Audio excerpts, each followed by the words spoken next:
में कोटा में मौत की तादाद बढ़कर 104 हो गई है। जेके लोन अस्पताल में मुसलसल बच्चों की मौत की खबर आ रही है। मरकजी वजारत सेहत के माहिरीन की एक टीम आज कोटा जाने वाली है। मरकजी वजीर सेहत डॉक्टर हर्षवर्धन ने कोटा मामले में सीएम अशोक गहलोत से भी बात की है।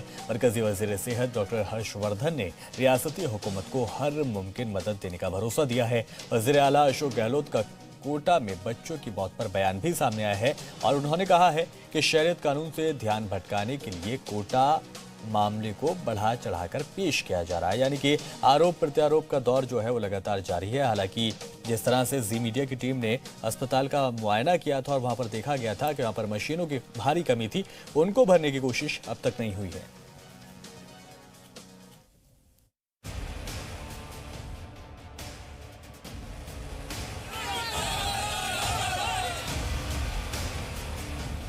राजस्थान में कोटा के जेके लोन अस्पताल में बच्चों की मौत की तादाद 104 हो गई है। नए साल के शुरुआती 2 दिनों में 4 बच्चों ने अस्पताल में दम तोड़ दिया। मरकजी वजारत सेहत के माहिरीन की एक टीम आज कोटा जाएगी। मरकजी वजीर सेहत डॉक्टर हर्षवर्धन ने भी कोटा मामले में वजीर आला अशोक गहलोत से बात की और रियासती हुकूमत को हर मुमकिन मदद की यकीन दहानी कराई। इस बीच रियासत के वजीर आला अशोक गहलोत ने कहा कि शहरियत कानून से ध्यान भटकाने के लिए कोटा मामले को बढ़ा चढ़ाकर पेश किया जा रहा है। उन्होंने कहा कि सरकार बच्चों की मौत के मामले में बेहद संजीदा है। गहलोत ने मजीद कहा कि डॉक्टर हर्षवर्धन को खुद कोटा आकर निजामात को देखना चाहिए। सिटीजन अमेंडमेंट एक्ट के बाद में जो माहौल पूरे प्रदेश में देश में बना हुआ है, ध्यान डाइवर्ट करने के लिए इस प्रकार से जानबूझ करके कुछ लोग शरारत कर रहे हैं।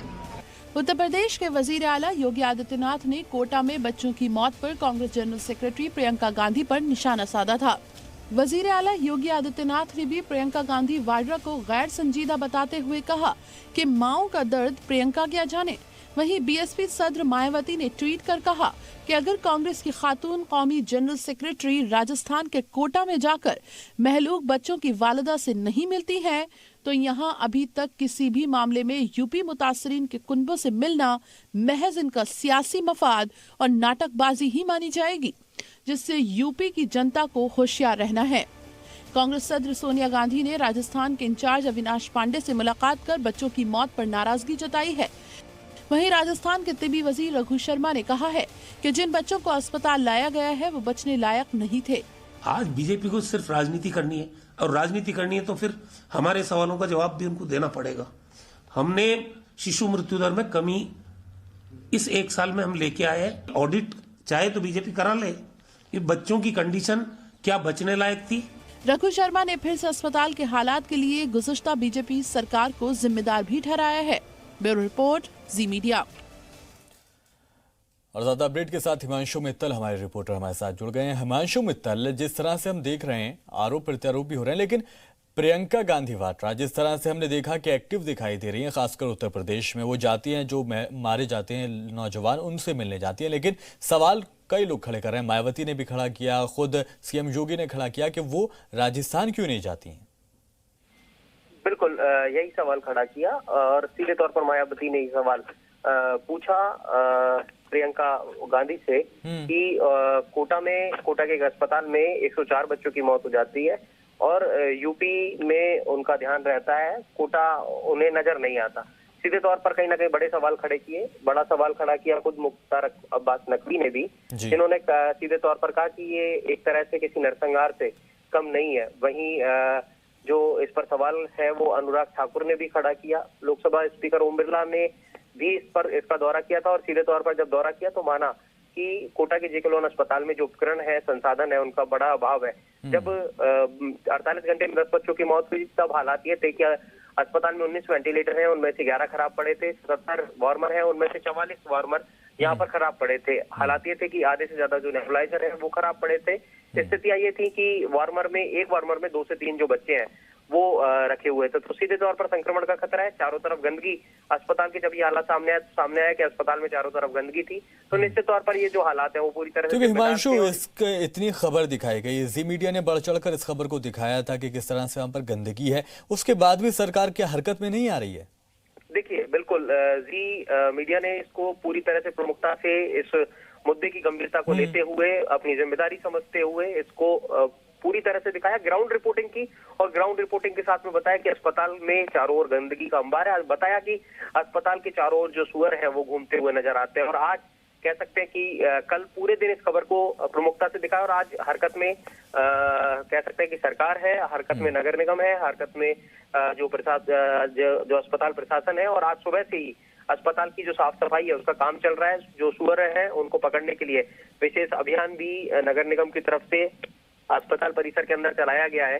तो कह सकते हैं कि ये जी मीडिया का बड़ा इम्पैक्ट है, जो कि हमने दिन भर हमारी ग्राउंड रिपोर्टिंग के साथ में सवाल खड़ा किया था कि अस्पताल की ये हालत है, ये सूरत हाल है कि चारों ओर गंदगी जो है वो फैली हुई है, चारों तरफ इस तरह से आवार जो मवेशी है वो विचरण करते हुए नजर आते हैं। तो आज एक्शन में नगर निगम है, और सबसे बड़ी बात यह है कि खुद चिकित्सा मंत्री भी आज अस्पताल पहुंचने वाले हैं, यहाँ के प्रभारी मंत्री भी पहुंचने वाले हैं। दो बड़े मंत्री जब यहाँ पहुंच रहे हैं तो निश्चित तौर पर समझा जा सकता है कि हालातों में सुधार की जो गुंजाइश है वो हो सकती है। लेकिन एक बड़ा सवाल यहाँ पर सीधे तौर पर ये है कि जब इतने सारे सवाल खड़े हुए, जब इतने दिन बीत गए, जब इतने बच्चों की मौत हो गई, तब जाकर के क्यों राजस्थान सरकार के जो मंत्री हैं उन्हें ध्यान आई यहाँ की। ठीक है हिमांशु मित्तल, बहुत शुक्रिया तमाम जानकारी के लिए। तो अब देखना ये होगा जिस तरह से आज जो बड़े लीडर हैं वो वहाँ पर पहुँच रहे हैं राज्य के, उसके बाद क्या कुछ तब्दीली है वहाँ पर देखी जाती है, क्योंकि गहलोत सरकार पर सवाल कई खड़े हो रहे हैं कि आखिर क्यों नहीं कोई एक्शन लिया जा रहा। बच्चों की मौत हो रही है लगातार, और सिर्फ ये कह देने से कि मरकजी हुकूमत जो है वो अहम इशू से ध्यान भटकाने के लिए कोटा का इशू उठा रही है, ये सिर्फ खाना पूर्ति है। आप ज़मीन पर क्या कुछ सवाल कर रहे हैं या काम कर रहे हैं, ये एक बड़ा सवाल है राज्य की सरकार से। उधर कांग्रेस ने एक बार फिर वीर सावरकर की तौहीन की है। भोपाल में कांग्रेस सेवा दल के ट्रेनिंग कैंप में एक किताब बांटी गई जिसमें सावरकर पर मुतनाज़ा तबसरा किया गया है। भोपाल में कांग्रेस सेवा दल के राष्ट्रीय प्रशिक्षण शिविर में वीर सावरकर पर मुतनाज़ा लिटरेचर बांटा गया है। इस लिटरेचर में सावरकर को लेकर जो बातें लिखी गई हैं उस पर अब तनाज़ा खड़ा हो गया है। सेवा दल की मीटिंग में जो किताब बांटी गई है उसका नाम है वीर सावरकर कितने वीर, जिसमें बीजेपी और आरएसएस को फांसीवादी ताकतें बताया गया है। किताब में नाथुराम गोडसे और सावरकर के ताल्लुकात को लेकर भी मुतनाज़ा तबसरा किया गया है। मुतनाज़ा किताब बांटने पर बीजेपी ने कड़ा एतराज जताया है। बीजेपी ने लिटरेचर को भड़काऊ और गुमराहकून बताया। ऐसे सावरकर और आरएसएस के खिलाफ कांग्रेस साजिश करार दिया। जो कम्युनिस्ट पार्टी के लोग हैं, जो कांग्रेस और कम्युनिस्टों की इस मामले में युति है, तो वो साथ में मिलके साझेदारी करके, और जो भारतीय परंपरा है, भारतीय चिंतन है, एक भारतीयता है, और उस दृष्टि से जो लोग भी काम करते हैं उनका वो विरोध करने का उन्होंने तय किया, उनकी योजना का हिस्सा है। तनाज़े के बाद कांग्रेस ने कहा कि उनका मकसद केवल संघ और बीजेपी की ज़हनियत को बेनकाब करना है।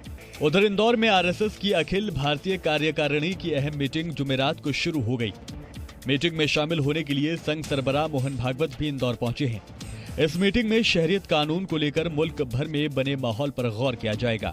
इसके अलावा मरकजी हुकूमत कश्मीर से आर्टिकल 370 हटाने और अयोध्या में राम मंदिर बनने का रास्ता साफ होने जैसे मुद्दों को घर घर पहुंचाने की हिकमत अमली भी बनाएगी। और ये मीटिंग 8 जनवरी तक चलेगी। ब्यूरो रिपोर्ट, जी मीडिया।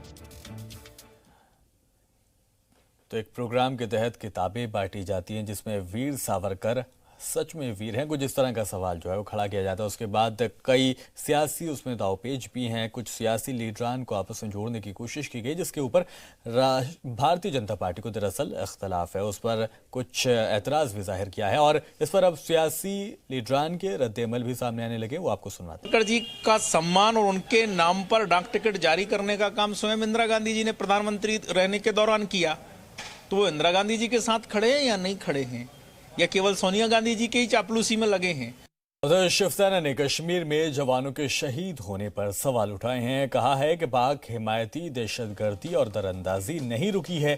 सामना में दरअसल ये सब लिखा गया है। साथ ही उन्होंने लिखा है कि सरहद पर जिस तरह से जवानों का खून बह रहा है उसका सीधा मतलब ये है कि कश्मीर में सब कुछ ठीक नहीं है। सामना में पूछा गया है कि बार बार कहा जा रहा है कि जम्मू कश्मीर के हालात मामूल में हैं, लेकिन ये कितनी हकीकत है? इसके अलावा बालाकोट स्ट्राइक और 370 हटने के बाद भी कश्मीर के हालात में क्यों बेहतरी नहीं आई है, एक सवाल शिवसेना ने सामना के जरिए मरकजी हुकूमत से किया है।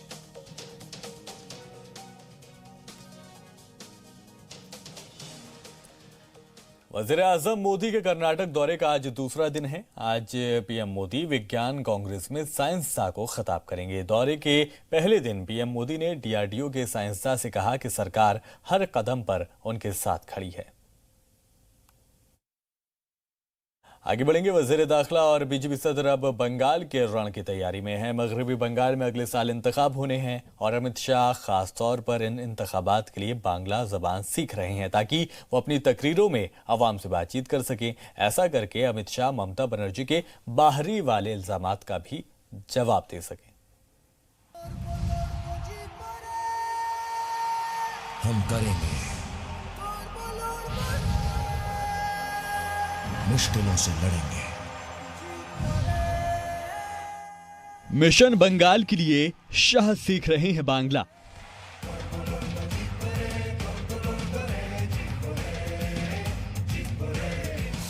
झारखंड इंतखाब में बीजेपी की हार, महाराष्ट्र और हरियाणा में मन मुताबिक सीटें नहीं मिलने के बाद सबक लेते हुए बीजेपी सदर अमित शाह बंगाल के इंतखाबी मैदान में उतरने की तैयारी कर रहे हैं और इसीलिए वजीर दाखिला अमित शाह बांग्ला जबान सीख रहे हैं। इसके लिए उन्होंने एक उस्ताद भी रखा है। कोशिश ये है कि अमित शाह कम से कम इस जबान को समझने लगें और मगरबी बंगाल की मीटिंग में अपनी तकरीरों की शुरुआत बांग्ला में करें, जिससे तकरीर असरकारी लगे। शाह ने शास्त्रीय संगीत की भी तालीम ली है। बीजेपी सदर बांग्ला और तमिल समेत मुल्क की अलग अलग रियासतों में बोली जाने वाली 4 जुबान सीख रहे हैं।